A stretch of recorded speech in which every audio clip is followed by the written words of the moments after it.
So good morning, good afternoon to all of you. Of course, we have our presenting sponsors. Katie, we see you. You are consistently here, and we love to see you joining us for the show. Thanks for your support and for all that Staffing Boutique does. Thanks to all of our presenting sponsors that you see on our screen.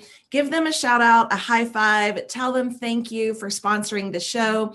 And you know, I've seen many of these same logos, Julia, on many other screens. So these are really top supporters in our sector. And it's really nice to see the logos showing up in other places and spaces in our sector. So thanks to our presenting sponsors.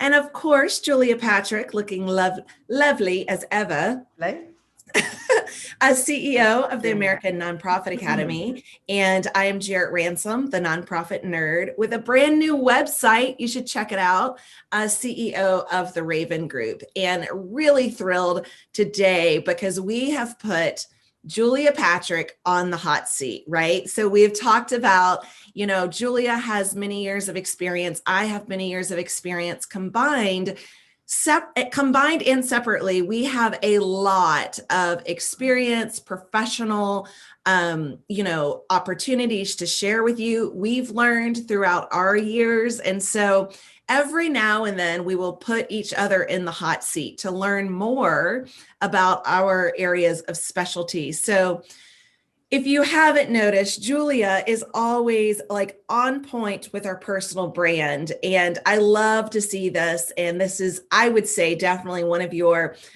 genius zones, if you will. So Julia, welcome. And thanks for letting me turn the hot seat on you today to talk about your personal brand. Well, thanks. You know, Jarrett, I appreciate that. And I was thinking that, you know, December 1st is Giving Tuesday. I mean, this year, Giving Tuesday, it's on December 1st. So many of us are super engaged in that. But one of the things that happens across all sectors is in December, we start thinking about what happened with the year, what's going to happen with the new year. We set goals. A lot of times, those goals have something to do with our careers and how we want to navigate that part of our lives. And so one of those things I've heard for decades, oh no, clutch your pearls. I can't believe I just said decades, but I really have for decades. You know, my company or my institution doesn't value me. They don't see me as I see myself, or how do I increase, you know, my value?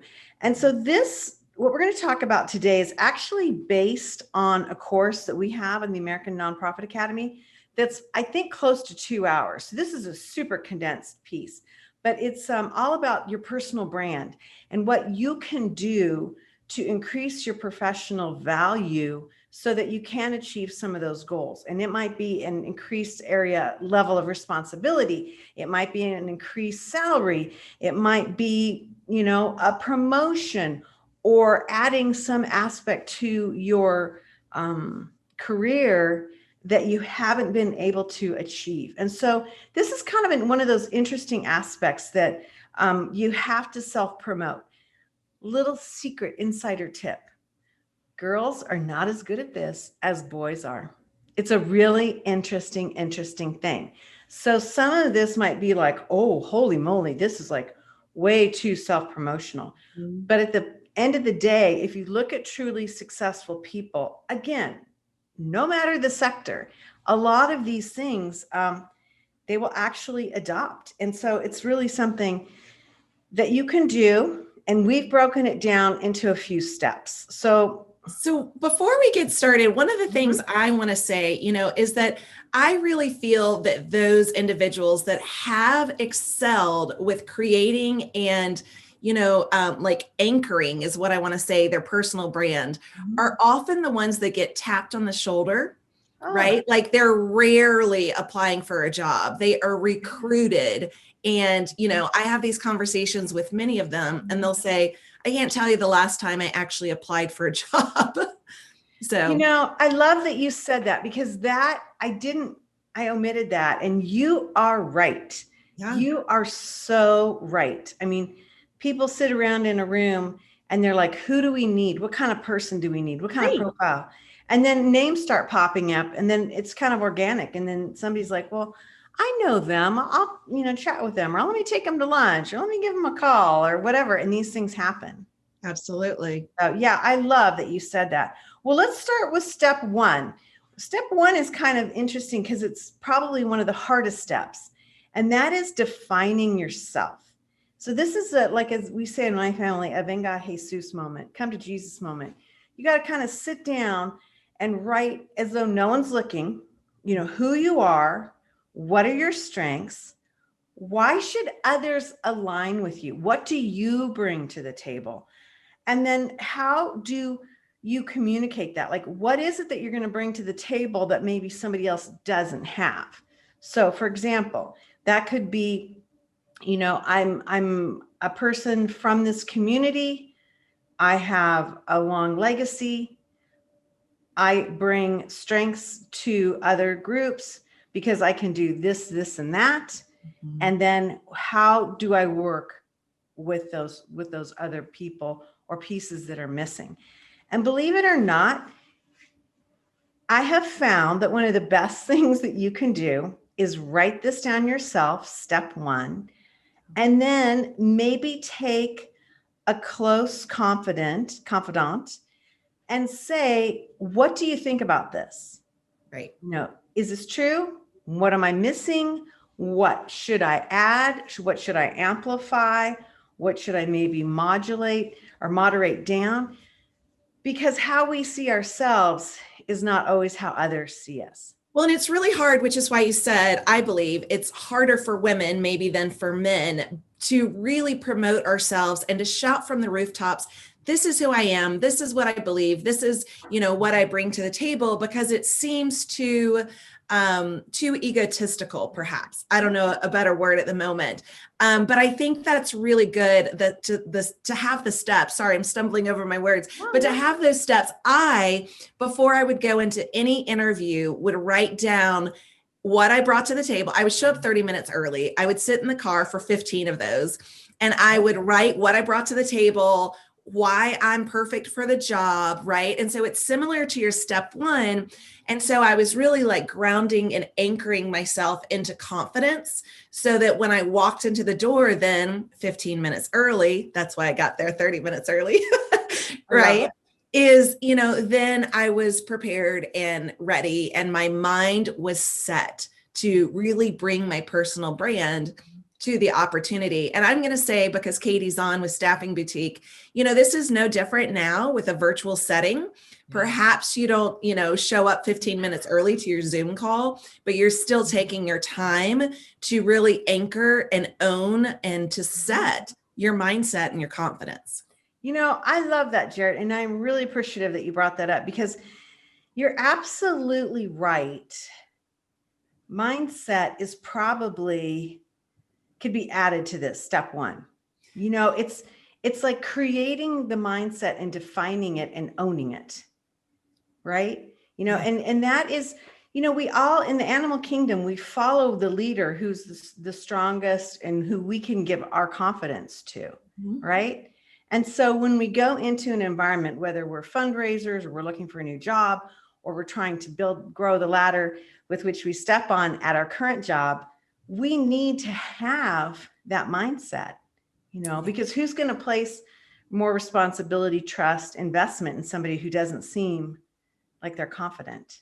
Absolutely. Absolutely. It just doesn't work that way. So I love that you use the word mindset. Now, step two is a little shaky, because step two is really hard to get to. And that is, how do others see you? Mm-hmm. This is a really hard thing. I mean, I would say even in our working relationship, sometimes you will say things about me and I'll be like, really? I'll be like, that's not true. And so it's really hard. The messages and as they say, the tapes that we play in our head, the mindset, sometimes what we have inside is not what others are thinking about us. So again, this is one of those things that's a little bit more difficult to ascertain, because you have to be honest without putting yourself down or building yourself up too much to say, how do others see me? How do others look at me? And I kind of think this dovetails to the what do I bring to the table and why would others want to work with me? Absolutely. And I would say to ask others, right? So I do one of my big keynote speeches is about building your own personal board of directors. So this is essentially the community support that surrounds you, sits at your personal table, right? To help you evolve. And that is a great group of individuals to ask how you are seen, not only through their eyes, but in the community. And I'm going to tell you, Julia, step 2 has been my personal hardest because one, I don't know how to ask for that information. And then 2, I'm really intimidated to receive it because what if it's not good? Right. Well, and I think that is, let me give you some tips on that or some strategies, because I think you're right. I mean, a lot of times, and I see this within my own family unit, I think that, I have a sensibility about what I can do and what I am doing. And then I'll hear from somebody in my family unit, sometimes even my own husband, and I'll be like, whoa, that is not what I thought. So even those people that you are the most intimate with, they can have different thoughts. And so this is really important. How would someone describe you? What is your brand alignment? And more importantly, point number 3, do you need a brand correction? Interesting. Right? And this is really hard. Do you need a brand correction? It doesn't always mean that you've done something horrible. Sometimes it does. Sometimes you've made a really big public gaffe. What do you do? How do you correct it? How do you mitigate it? You hire an Olivia Pope. I don't know if you've seen that movie or that show, but she's the fixer, where it's very political. And if somebody does something and they really want it swept under the rug, they call an Olivia Pope, or that is her name. But I do think that's fascinating. One of the things I want to bring up, and Julia, this is part of being in the hot seat. I'm a very curious person. And so Julia does not know this question. It's literally coming out of my mouth organically. But since March, right? I have received several calls and had several conversations with what I would say are younger leaders in our community that are no longer comfortable where they're working because perhaps the organization didn't make a Black Lives Matters statement. Perhaps they haven't gone in the same political direction. And so they themselves are feeling perhaps oppressed or just not aligned with the mission in which they're working, right? So their personal brand no longer fits the company or the mission that they're working with. So I would love, if it's not this slide, but at some point, if you could address, when our personal brand does shift, or perhaps, we are now speaking up for something that perhaps we didn't, speak up with before, how that plays a role in our personal brand. It's huge. And this is one of those things. We do a great course on millennials. And you can also access that for free on the American Nonprofit Academy. And we'll be adding at the beginning of the year a course on Gen Z. This is one of the very first market demographics or workforce demographics that are thinking this way. We used to have a real separation of church and state, literally. And that meant what you did at work was what you did at work. And those beliefs could be different at home. And those things never blended. The millennial marketplace has really shifted that to where people are living their values and displaying their values from what they eat, what they wear, what they drive, all sorts of manner of things. And so this is really important, because if you as an organization don't address this, you lose workforce or you lose workforce interest. And the double whammy of this is that the millennial workforce is the very first demographic that feels that it's okay not to stay with a job. Right. They can be there for a short period of time and they're like, no problem, we're moving on.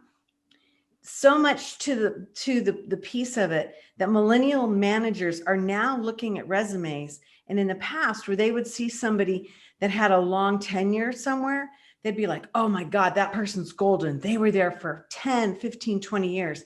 Now they're getting dinged for that.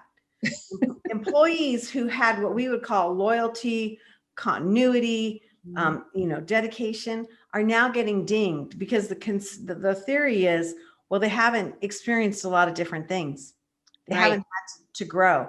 And so that's kind of one of these parts of this, is that we are finding in the workforce that they want to know what the what the company is donating to. They want to know what the company is investing in. What does their corporate social responsibility look like? Exactly. And this is even in the nonprofit sector. Who's on the board? Yeah. Who's on the board? I mean, what do those board members stand for? This is something that has never come into question or play. And so it's very disruptive for a lot of older folks because they're like, well, what the heck? That shouldn't matter. But it does. And it's going to continue to build momentum. So how your brand was formed, where your brand was formed, that is being asked throughout. And this is something that a lot of organizations and a lot of folks are going to be super uncomfortable with. I mean, no doubt. It's kind of a new process. Step 3 we want to talk about, Jarrett, is what is your game plan? And I know that you have really excelled in this part about how you live, what you want to do, your personal goals, weaving those into your professional goals. It's hard. It's really, really hard. It's really, really hard. But if you don't know what you want to get towards, move towards, you're just going to keep floundering and the time is going to go by. And so this becomes a really important thing. I like to use that model by Susie Welch, the 10-10-10 rule. What are you going to do in the next 10 weeks, 10 months, and 10 years? And when you do that, it frames up all of these other decisions that you need to do. Yep. So in 10 weeks, we will be almost towards the start of the pandemic last year, the dates, 10 weeks. In 10 months, hopefully we will navigate it through this and we have approached herd immunity with the use of a vaccine. In 10 years, clutch your pearls, I will be nearly 70. No. Yeah, I will. I'll be I'll be tapping on the door of 70. So, that when I say that, even to myself, it just rattles me, right? I mean, it just is an absolute shock, but it helps center where you want to be, crafting a strategic plan, setting monthly goals, creating a task list. The task list is a reflection of what you do to achieve those goals, and then tracking your achievements. I love that. I would add, and as you had said, and thank you, I heard you, I received the compliment that this is something that I've worked really hard to do. Yeah. Knowing your why is really big, right? And so pretty much everything you do for an organization, your company, even the corporate partners that you're working with, turn it around and do it for yourself, right? What is your personal why? What's in it for you? What motivates you? Where do you want to be in 10 weeks, 10 months, 10 years? How do you embrace that and make that happen? So for me, the way I've done that, of course, I've watched, the TED Talk on what is your why, Simon Sinek. But then also for me, it's really incorporating and a blend of my life. So I'm big on this, and I shout it from the rooftops. There's articles that I've written that I do not believe in a work-life balance. I don't think it exists, or for me, it doesn't exist, nor does it resonate. So for me, it really is that work-life blend, and that's what I talk about. Interesting. Yeah. Yeah. That's really and again, that's a mindset. Total mindset. And it works for me. Granted, I am an entrepreneur, but you know what? Maybe I was meant to be a millennial because I am one of those, employees that never had the tenure or a history of 10 years or 15 years on my resume. I love to be challenged. I love an environment that, is really focused on solution based. I like to come in and really help to provide those solutions, get it to that next level, and then, find the next best challenge. So for me, it really wasn't about my work ethic. It was about what's keeping me engaged to where I feel that my skill sets are being best utilized. So again, the blend for me really is being an entrepreneur because I get to play in so many different sandboxes and kind of serve my own purpose as an Olivia Pope.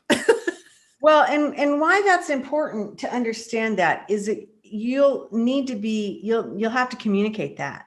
Absolutely. Because if you have somebody that's an older demographic that's doing the HR work, or let's say a board that wants to hire you to do some type of consulting or interim work, they need to understand that that's actually a super positive thing. Because, Very positive. Mm-hmm. Your skill set's been honed by many campfires and not just one. And so that's really an important thing. And most of my career has really been invested in interim leadership. I just didn't know that that's what it was at the time. Right. And that's what it was called. Yeah. So, when we talk about this theory, as we wind down and already time has flown by, I know you need 10 top tools. And those tools should be in your toolbox so that you can put this action plan into play, but you can't just talk about it. You actually need some tools. So first thing, updated resume. Hello. And this needs to be on LinkedIn. LinkedIn has some templates that will help you. It doesn't have to be as arduous as it used to be, because this is the key. These resumes they all need to be digital. They're digital and they're really easy. They're really easy to do. And this is the thing. A lot of times we forget, what we've done. And especially as you march through life, there'll be a lot of high points that you'll be like, oh yeah, this is why you get somebody else to review it. Or to write it. So we had Sky Mercer on, and she really talked about hiring a professional to review or to write your resume. Going back to your other tips, Julia, you mentioned your achievements, and that is really hard to document. I coach my clients to have a success journal, and no matter the size of the achievement, you write it down, right? And so now you can incorporate these achievements into your updated resume. Love it. And I think that's just so important. You need to get away from that date by date by date by date, outline that we used to do. It needs to probably be more narrative. It needs to be in some places more bullet pointed, but there are new ways to go about this. And I don't care what you're doing, you need to have this. Even if you were to be nominated for an award, this is the type of thing that you would need, this tool. So then number 2, business card. Now this might seem like a real old lady thing to say, because we're digital, but this is my hint. This is my little thing. That business card should go with things that you mail, things that you include. So for example, if you're writing a thank you note, you slip that in there. If you're presenting anything that might have some documentation, you can even attach it to a gift basket or whatever the heck. But the business card ends up being something, because we're not seeing as many people use it, the value of it is going up. And I know that's kind of an old lady thing to say, but I'm owning that. Number 3, professional headshot. This is one of those things that people hate. And oftentimes they are using headshots that are way too old. I'm witnessing to you that I am one of those because I hate having my picture taken. But this is the thing you got to get over, and you got to get it done, and you need to make the investment. Again, with the digital nature, and that face and who you are is going to help link you, maybe not just your name. Number 4, LinkedIn account.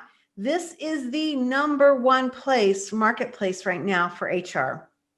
And if you are part of an organization where you feel like you can't get face time with management or with people that might be making decisions, guess what? You can get LinkedIn time and not even know it. So make sure you have a LinkedIn account, that you're active, that you're building that, and that you're celebrating others and yourself. Very, very important. Professional engagement. Now that doesn't mean anything more than look to what resources there are. Maybe AFP, a chapter of, some organization. You need to be there, and you can be there digitally or you can be there in person at some point. Note cards. Womp womp. I'm a big note card writer. I think it's one of the things that's made me successful. It's cheap, it's easy, it's just a discipline. And guess what? You put your business card in that note card. Training I have note cards. I know I womped it, but I do have note cards because, Emily Post was big in my childhood. It's really a great communication. And a lot of times I'll hear or see something that was really cool that somebody did. I might not even know them. And I'll just send them a note. Wow, this was great. You inspired me. Keep going. Yeah. Literally, that's all you have to do. You don't have to write a novel. Training and education, never stop learning. This is really important. And guess what? Every time you do something like this, you make an investment, make sure it gets on that resume, right? Absolutely. Write, blog, comment, really, really important. We have entire courses on that at the American Nonprofit Academy. Seek media attention. Sometimes that's a tough pill for some folks, but this really will help you build your professional branding. And then public speaking, the thing that is always ranked second to death, divorce, and public speaking is usually the number 3 fear that people have, which just kills me that this is like a number, like a top 5 fear. That I know. But really, really important. And those tools, if you take those tools, you are going to really amplify your process. You might not be able to do them all at once. So pick a month, put those in your tasks to do, and knock them off one by one. And then you'll see that you're really moving forward. So the professional branding process, super easy. It's not so easy, but it's easy to define. Define your brand, set your goals, create your action plan, put the tools in place, and then measure your actions. Honest to goodness, successful people who navigate the directions that they want to take, I guarantee you they're doing this. Absolutely. Absolutely. It's really, and it's never too late to start it. Right. I like that you said that. I think you're absolutely right. It is never too late. And I think that that's one of those things that it becomes kind of a habit. Mm-hmm. And then once you form that habit, you're golden. And it's okay to evolve. I didn't have the glasses as my personal brand until probably just, a handful of years ago. So my personal brand continues to evolve as I continue to learn. So Julia, this has been wonderful. Thanks for being in the hot seat today. Julia Patrick, CEO of the American Nonprofit Academy. I'm Jarrett Ransom, the nonprofit nerd, CEO of the Raven Group, and just thrilled to have this insight from you, Julia. It's always amazing what's in your brain. So you're very knowledgeable. Thanks to our presenting sponsors. You see their logos here. You'll see several of them again next year. So thanks to many of you showing up and stepping up to support our sector. It's really been nice. So Julia, I'll let you take it away. Hey, you know what? Thank you for letting me go on today. This is really one of those things that I love to talk about because I see it work. It's a journey for me personally. I always try and remind myself that I need to be making these investments. And so I really appreciate that, Jarrett, you would let me do this today. Well, I've learned a lot from you. I know I get a lot of your personal time, so I'm very grateful, and it's great for you to share it with the masses. So very valuable. Well, thank you. Well, on that note, let's end our show today like we do every day. Stay well so you can do well. We appreciate your time. We're going to see you back here tomorrow.